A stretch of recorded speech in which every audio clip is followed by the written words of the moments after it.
Hola amigos y amigas de las redes sociales, bienvenidos a una sesión más de Jesús López Almejo, tu profe de reír. En esta ocasión voy a participar con Roberto de la Madrid en el programa Detrás de la Razón en Hispan TV y vamos a analizar la relación bilateral entre Estados Unidos y Corea del Norte.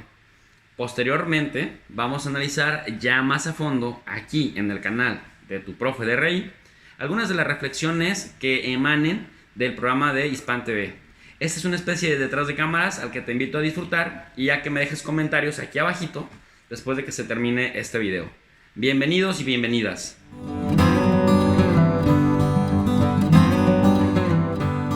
El conflicto con Corea del Norte no es un conflicto reciente, pues ustedes recordarán que su origen se encuentra en 1950, cuando Corea del Norte invade Corea del Sur y empieza la guerra no solamente de la península coreana entre los del norte que querían ser parte del socialismo y los del sur que querían ser parte del bloque capitalista, sino se sumerge en un contexto de guerra fría más amplio en donde la Unión Soviética representaba el bloque socialista y Estados Unidos el bloque capitalista. La guerra fue muy sangrienta, es considerada la primera gran guerra de la Guerra Fría y de la posguerra de la Segunda Guerra Mundial, y por otro lado pues tiene como 3 millones de civiles muertos, 15% de la población de Corea del Norte es arrasada. ¿Cuándo se termina la guerra? Cuando Estados Unidos amenaza con utilizar sus armas nucleares en contra de Corea del Norte y de China, justamente después de que se muere Joseph Stalin, quien había estado liderando, digamos, el apoyo a Corea del Norte. Y entonces Kim Il-sung, que es el abuelo de Kim Jong-un, el actual presidente de Corea del Norte, desiste. Corea del Norte queda completamente arrasada y van a ser estas amenazas constantes por parte de Estados Unidos de que va a utilizar el arma nuclear nuevamente en contra de Corea del Norte, lo que hace que Corea del Norte más o menos se rinda, pero insista entonces en adelante con la ayuda de China y de la Unión Soviética en ir desarrollando paulatinamente también un programa nuclear con fines bélicos como una estrategia de disuasión frente a Estados Unidos. En ese contexto, sobre todo de los años 90 y las primeras 2 décadas del siglo XXI, Estados Unidos ha ido sancionando a los diferentes gobiernos de Corea del Norte, lo ha ido aislando y le ha ido generando condiciones muy difíciles, y le ha ofrecido que a cambio de que desmantele su programa nuclear, le quita las sanciones, pero Corea del Norte ve clara una cosa, que así como sucedió en la guerra de Corea entre 1950 y 1953, que arrasaron con 15% de su población y que les pusieron la rodilla en el cuello al amenazarlos con utilizar el arma nuclear en su contra, pues ven en ese desmantelamiento la gran amenaza de que puedan desaparecer como Estado y que se puedan volver a hacer satélites de Estados Unidos si se unifican con Corea del Sur. En ese contexto vamos a tener algunas reflexiones ahorita con Roberto de la Madrid en Detrás de la Razón, que se transmite por Hispan TV. Tenemos aquí esta noche a dos personajes muy importantes del mundo internacional. Vamos directamente con nuestros invitados. Jesús López Almejo, profesor investigador de la Universidad Autónoma de Baja California, quien está estrenando, por cierto, su canal de Relaciones Internacionales y que ayuda al público de Estados Unidos y América Latina a entender las realidades desde la trinchera muy profesional, académica y de investigación. Jesús, comienzo contigo. Ayúdame a entender cómo es posible que un presidente te invite al diálogo, te dé la mano de la amistad y el mismo día en la ONU pida que te asfixien más. Ayúdame a entender si es una enfermedad psicológica, es una gran estrategia, es un gran ignorante o es un gran mentiroso, o qué es. Hola Roberto, ¿qué tal? Muchas gracias por la invitación, es un honor para mí estar contigo y con tu audiencia en Hispan TV. Básicamente yo lo definiría como una gran estrategia en la cual se exige de arranque lo máximo que se le pueda exigir a la contraparte para posteriormente, al momento de ceder, regresar a la posición inicial sin haber obtenido pérdidas, pero haciéndole creer al otro que se le han dado concesiones, de tal suerte que ese regreso a las posiciones iniciales que originalmente quería Estados Unidos le representen una especie de victoria al otro, pero para Estados Unidos en realidad es un punto de avanzada. Entonces me parece que es una estrategia, no sé si la más hábil o la más inteligente, pero sí una que intenta obtener todas las ventajas posibles de su contraparte coreana. Jesús, pero entiendo lo de la estrategia, pero este cambio de te sonrío y te estoy traicionando, o sea, porque no puede ser posible, dice Corea del Norte, que no puede ser posible que lo inviten al diálogo, un diálogo que fue improvisado ahí en la península coreana, y al mismo tiempo en Nueva York le estén pidiendo que los asfixien. O sea, sí entiendo lo de la presión que decía Donald Trump, pero esto sí es como una doble moral o ¿qué es? Pues mira, es la zanahoria y el garrote. Una política en la que la zanahoria representa ofrecerle al otro ventajas como quitarle las sanciones, ventajas como invitarlo a la Casa Blanca, ventajas como normalizar sus relaciones económicas y diplomáticas, sin que eso le represente una carga o un costo económico o político a Estados Unidos, pero por otro lado al mismo tiempo el garrote o el palo o el castigo. Es decir, en la medida que de acuerdo a los parámetros de Estados Unidos, Corea del Norte no vaya cumpliendo con ese desmantelamiento paulatino de sus instalaciones nucleares y de producción de plutonio, entonces Estados Unidos puede irlo cercando al mismo tiempo que le gana tiempo para que Corea se vaya desmantelando. Entonces me parece que cuando yo decía que no era la estrategia más hábil, justamente es porque está generando desconfianza en que no cumple ninguno de los compromisos a los que llega con las contrapartes. En este orden de ideas, si rompe la confianza de los interlocutores, parece que pudiera fracasar en el mediano plazo.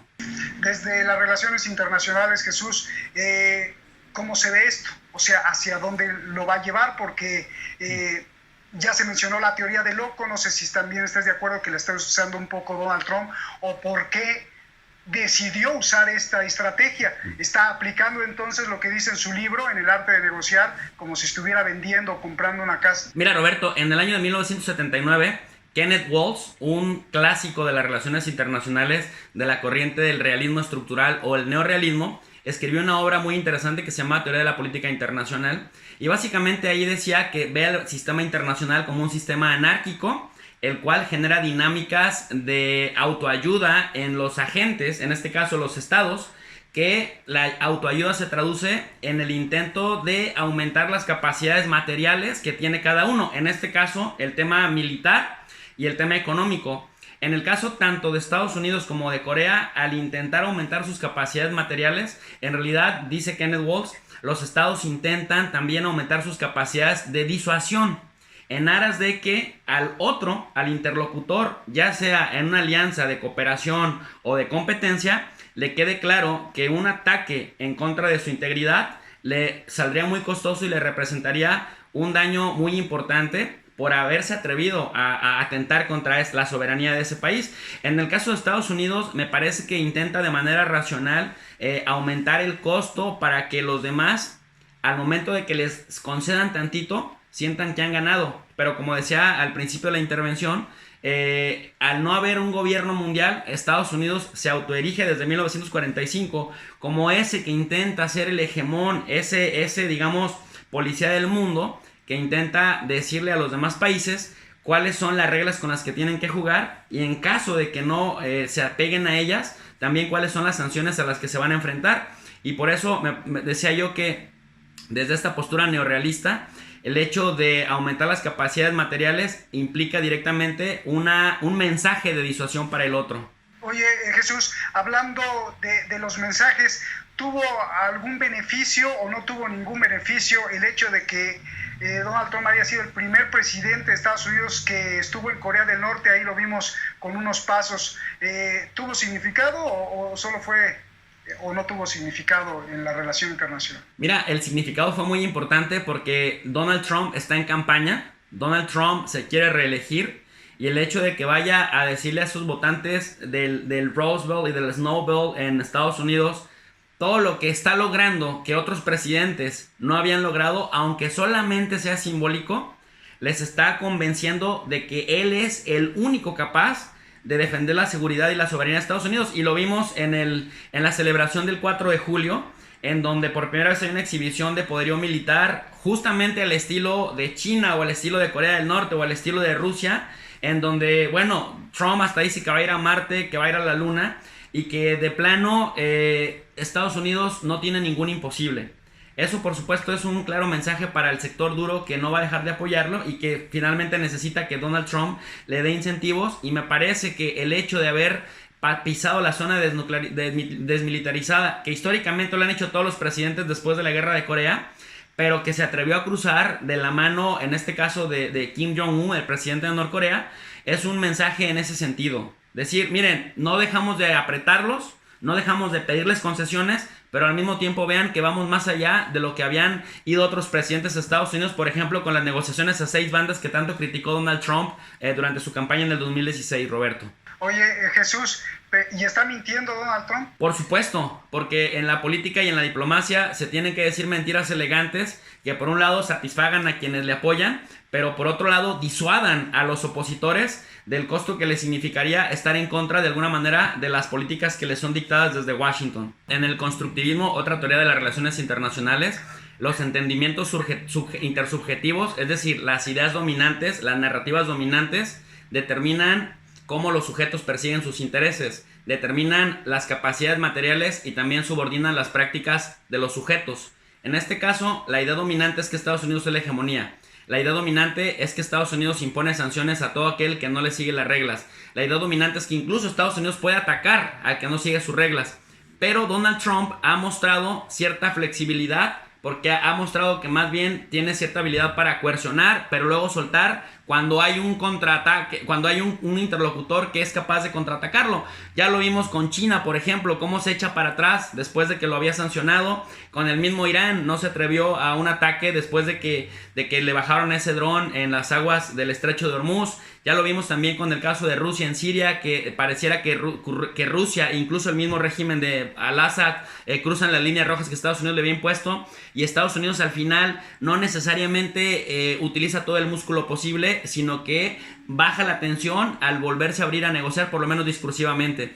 En este orden de ideas, cuando yo sostenía que Donald Trump le está mandando un mensaje al votante duro en el que le dice: soy el único que te puede salvar por resguardar la soberanía estadounidense, pero por otro lado lo que nos interesa es que los interlocutores cedan a nuestras presiones. Ahí utiliza, decía yo, la estrategia del garrote y de la zanahoria. Zanahoria si ellos aceptan y garrote si no aceptan, pero no se ha mostrado determinista, sino va soltando y aflojando. Lo vimos también con México, ¿no? En donde ya parecía cosa de horas para que sancionara con aranceles, y de pronto a los 2 días saca un tuit diciendo: México está trabajando más que nadie, más que los demócratas en los últimos 10 años. Entonces es una cuestión discursiva que intenta posicionar esa idea dominante del America First. Amo a los migrantes, acabo diciendo, ¿no? Jesús, ¿qué es lo que se juega en este conflicto? Bueno, si querías decir algo, adelante para hacerte la pregunta. Sí, efectivamente, yo creo que Corea del Norte, quisiera sumarme a esa respuesta que dio el compañero. Efectivamente, Corea del Norte tiene razón en protestar, porque en realidad, si le damos un seguimiento desde Singapur a las 3 reuniones que ha tenido el presidente Trump con el presidente Kim Jong-un, prácticamente Estados Unidos dice: a cambio de que quitarte las sanciones, tú tienes que prácticamente desmilitarizar y desnuclearizar tu programa con fines bélicos. Tienes que dejar de producir plutonio, tienes que dejarnos acceso a los observadores expertos en armamento nuclear para que observen y examinen que verdaderamente estés quitando toda tu estrategia bélica, tus armas tácticas, etc. Pero por otro lado, también le pide que le dé una lista de todas las facilities, de todas las instalaciones que tiene, para que en ese momento Estados Unidos con mayor rigor le pueda supervisar que está quitando de alguna manera del camino su programa nuclear. Y en realidad, si algo le ha dado éxito al programa, digamos, al presidente de Corea del Norte, es justamente que tiene un arma de disuasión con cual sentar a la mesa a China, a Rusia o al mismo Estados Unidos. Y nada más para cerrar la reflexión, Roberto, Corea del Norte con este presidente Kim Jong-un ya va teniendo más también experiencia internacional que no la tuvieron sus antecesores. Por ejemplo, ya se ha reunido 3 veces con Estados Unidos, 3 veces con su interlocutor de Corea del Sur, 5 veces con China, con el presidente Xi Jinping, y 1 vez en Vladivostok con el presidente Vladimir Putin, quien por cierto también le tiende una mano para facilitarle las negociaciones con Estados Unidos. Y por otro lado, recordemos también que existen 10,000 coreanos del norte trabajando en Rusia, y que mandan remesas a Corea del Norte hasta por 600 millones de euros, que representan casi el 1.5% de la economía norcoreana, que es muy importante. Entonces, esta experiencia internacional hace ver más normal la imagen de Corea del Norte, de lo que pudiera pensarse, porque generalmente lo pensamos como un ente aislado del mundo. Jesús, ya nos vamos. ¿Estamos más cerca de la paz o más cerca de la guerra o más lejos de la guerra? En 30 segundos. Me parece que en el mediano plazo estamos más cerca de la paz, porque lo que ahorita está en juego en realidad es la imposición de narrativas. Y la imposición de narrativas lo que intenta es deslegitimar al otro, para que al perder legitimidad ya no tenga respaldo que pues ayuden en sus imposiciones. Gracias, Jesús. Gracias, un gran Roberto. placer tenerlos a los dos aquí. Abrazos.